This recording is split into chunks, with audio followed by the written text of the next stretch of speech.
అందరికీ నమస్కారం. వేదాంత భక్తి ప్రవచనం ఛానల్కి స్వాగతం. విశ్వావసు నామ సంవత్సరం మకర రాశి ఫలితాలు. ఉత్తరాషాఢ 2, 3, 4 పాదాలు, శ్రవణం 4 పాదాలు, ధనిష్ట 1, 2 పాదాల వారు ఈ రాశిలో ఉంటారు. వీరి ఆదాయం 8, వ్యయం 14, రాజపూజ్యం 4, అవమానం 5.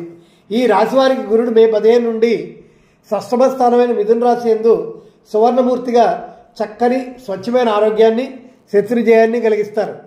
శని సంవత్సరం అంతా తృతీయ స్థానంలో తామరమూర్తులుగా సామాన్య ఫలితాలు ఇస్తారు. రాహుకేతువులు వరుసగా మే 18 నుంచి సంవత్సరం అంతా ధన, అష్టమ స్థానాలందు సువర్ణమూర్తిగా సౌభాగ్యకరమైనటువంటి ఫలితాలు ఇస్తారు. వివేకవంతులు మరియు వృధార స్వభావాలుగా మారుతారు. జనాదరణ పొంది గంభీరమైన వారిగా మిమ్మల్ని అందరూ ఇష్టపడతారు. శత్రువులపై జయకేతను ఎగరేస్తారు. కుటుంబం వృద్ధి చెందుతుంది. ఖరీదైన గృహంలో సేవకులు మరియు అందమైన అలంకరింపబడినటువంటి ఇళ్లలో నివసిస్తారు. వైద్య విద్యకు సంబంధించిన విజయాల్లో, పోటీ పరీక్షల్లో రాణిస్తారు. మీ వృత్తి ఉద్యోగాల్లో మంచి ఫలితాలు ఉంటాయి. మీరు ఆరోగ్య సమస్యలను ఎదుర్కోవాల్సి ఉంటుంది. కడుపు మరియు అజీర్ణము, జీర్ణ వ్యవస్థకు సంబంధించిన సమస్యలు కొంతవరకు అనారోగ్యాన్ని కలిగించే అవకాశం ఉంది. వైద్య ఖర్చులు పెరుగుతాయి. ఆర్థికంగా పురోభివృద్ధి ఉంటుంది. జీవిత భాగస్వామి మద్దతు ఉంటుంది. వైవాహిక సంబంధంలో పురోగతి ఉంటుంది. అవివాహితులకు వివాహితం అవుతుంది. జీవిత భాగస్వామి నుంచి పూర్తి మద్దతు ఉంటుంది.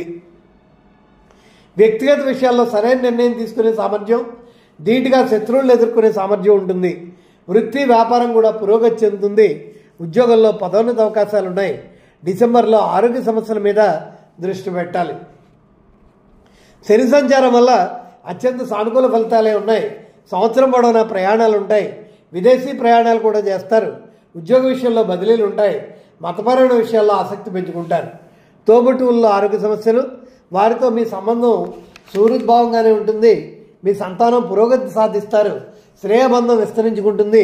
సృజనాత్మకతతో, సమయస్ఫూర్తితో, తెలివితేటలతో అనేక వ్యవహారాల్లో విజయం సాధించి అందరినీ ఆకట్టుకుంటారు.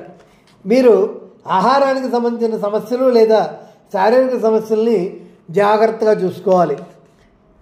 అలాగే మానసిక హెచ్చుతగులు, ఊహించిన ధనలాభం, శారీరక సమస్యలు, వాతాపిత్త సంబంధిత సమస్యలు, సాధన, ఆధ్యాత్మికతలో ఎక్కువగా నిమగ్నం అవ్వడం జరుగుతుంది.